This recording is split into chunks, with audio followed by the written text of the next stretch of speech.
Okay, so what I want to introduce you to is something we'll call the Brachycephalic challenge, and this is really targeted at dogs like your French Bulldogs, your Pugs, basically the short-faced breeds. And the reason why I really want to bring this up is every summer we tend to see these dogs coming in suffering from heat stroke, heat exhaustion, and this is potentially a fatal problem.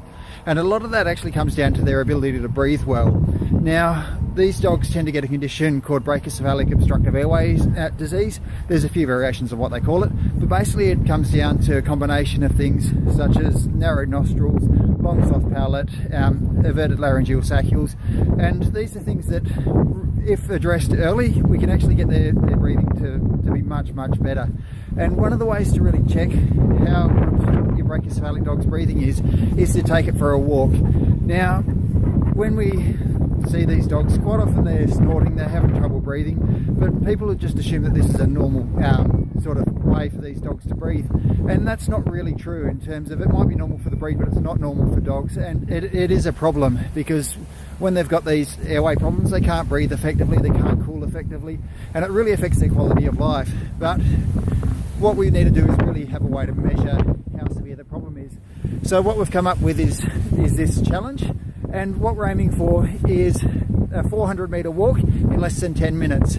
So this is the time of year to be doing this, where it's nice and cool, because you don't want to be doing this when it's really hot, because obviously we don't want to risk your dog at all, and it's also just much more comfortable to do it. So average AFL ground, footy ground, is around 400 metres around.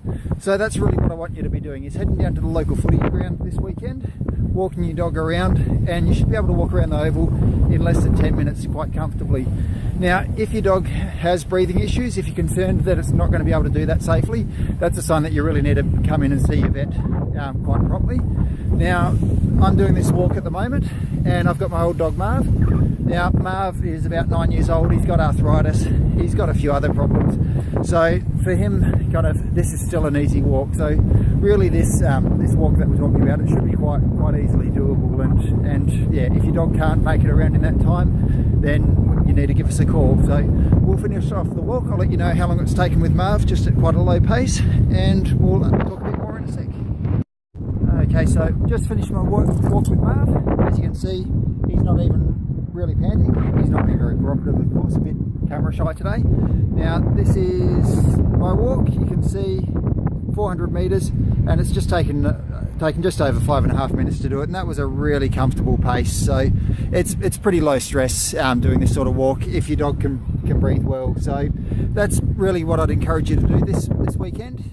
Don't delay it any further, because spring and summer is going to be on us very quickly, and if your dog needs any sort of correction, then we need to be doing it sooner rather than later. So yeah, get down to the local footy ground this weekend, walk around. If you can't do it in 10 minutes with your dog, if your dog runs into breathing problems in the meantime, make an appointment with us and we'll do what we can to help.